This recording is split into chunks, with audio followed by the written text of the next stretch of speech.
Namin kayo sa plaza ng Silay para makita nyo yung plaza ng Silay. Ganyan siya, daming tao tuwing hapon.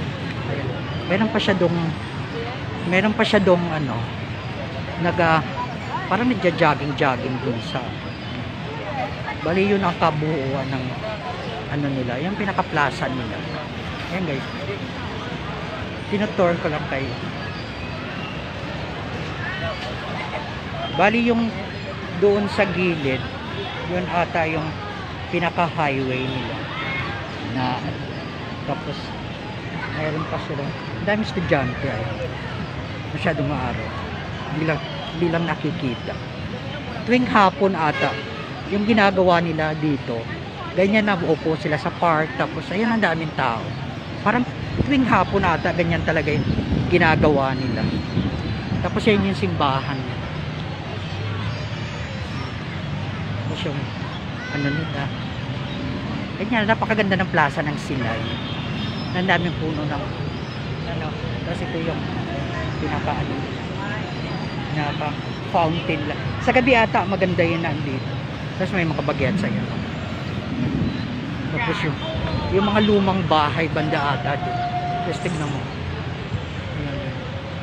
Yung pinaka ano nila.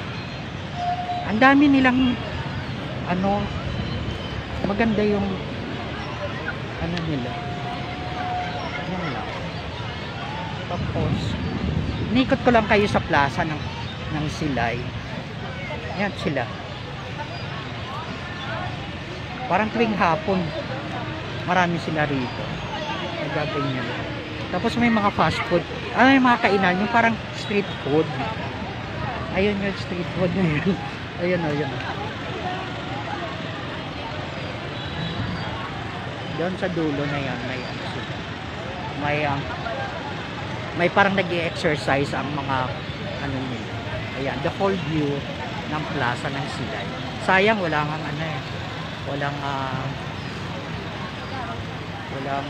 fountain.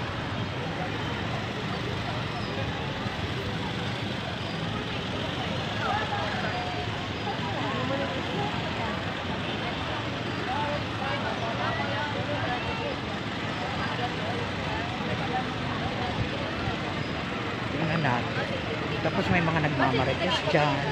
And doon, happy family. Yung mga ano nila. Tapos yung marami din mga kainan.